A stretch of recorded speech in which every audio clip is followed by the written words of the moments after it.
So now that we've seen that a computer only has a finite amount of memory and it can only represent numbers finitely, let's actually do an example that will be easy to understand in the terminology we all are familiar with. It won't be exactly how the computer does it. We'll pick that up after we work through this example. So what I've got here is what I'm calling an example of a finite number system. So let's work in 3 digits, base 10, along with exponential notation.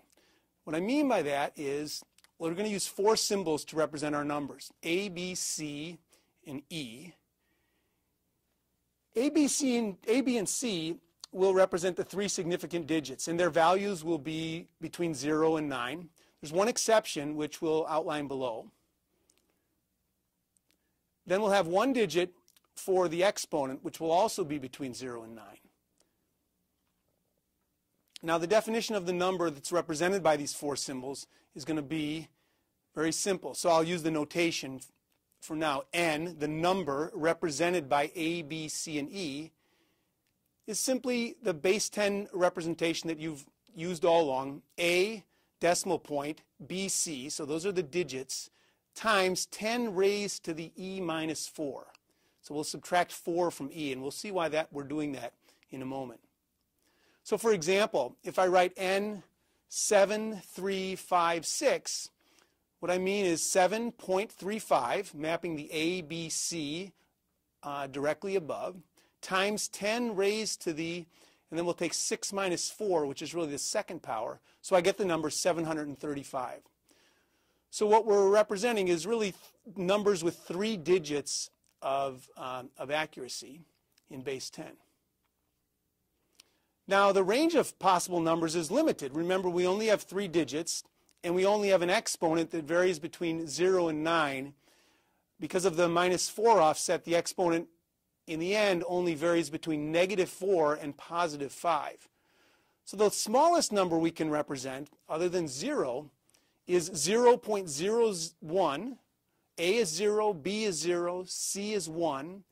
And then E is 0, and that gives us 10 to the minus 4. So we get that number, 1 times 10 to the minus 6. That's the smallest non-zero number we can represent. The largest number we can represent is making A, B, and C all 9, and making E its maximum value, which is also 9. And when you subtract off the 4, you get 10 to the 5th, and that gives us 999,000. Now, if you notice, those two numbers are just about reciprocals of one another, if you check. And that's why we did the subtraction of E minus 4. It means that the small numbers relative to 1 and the big numbers relative to 1, that range in a multiplicative sense is about the same. Now, there also are only a finite set of numbers that are represented. If you think about it, we've only got 10 possibilities for the number A, 10 possibilities for the number B, 10 possibilities for the number C, and 10 possibilities for the number E. So there's only, it would take me a long time to write down all the combinations, but there are only a finite number of combinations, right? 10,000.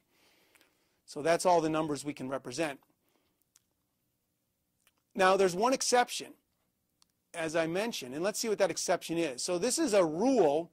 It's going to make this representation unique, meaning that if I give you a number that is representable, if we follow one additional rule, there's only going to be one way to write that number with the A, B, C, and E. And the rule is that the combination A equal to 0 and E not equal to 0 is not allowed. If you had a number like that, you simply should shift the B digit to the A digit, the C digit to the B digit, 0 to the C digit, and subtract 1 from E. That looks like a mouthful. Let's see what we actually mean. So if I had 0.97 times 10 to the negative 2, I can just write that as 9.70 times 10 to the negative 3. Notice I've shifted everything over 1 digit and then subtracted 1 from the exponent. If I had 0.04 times 10 to the something that I can't see, 10 to the third, I can shift that over, apply the rule once. I still have A equal to 0 because now it's 0.40. So what I'll do is I'll shift it over one more time, and I finally end up with A not equal to 0 when E is not equal to 0. So A equals 0, E not equal to 0 is not allowed. We'll see the implication of that, I think, on the next slide. We have a little quiz. So what I've left here on this slide is just a summary of exactly what was on the previous slide, just condensed a little bit. And now my quiz is, the additional rule that says A equals 0, E not equal to 0 is not allowed, makes some of the patterns, some of those 10,000 patterns, illegal. How many?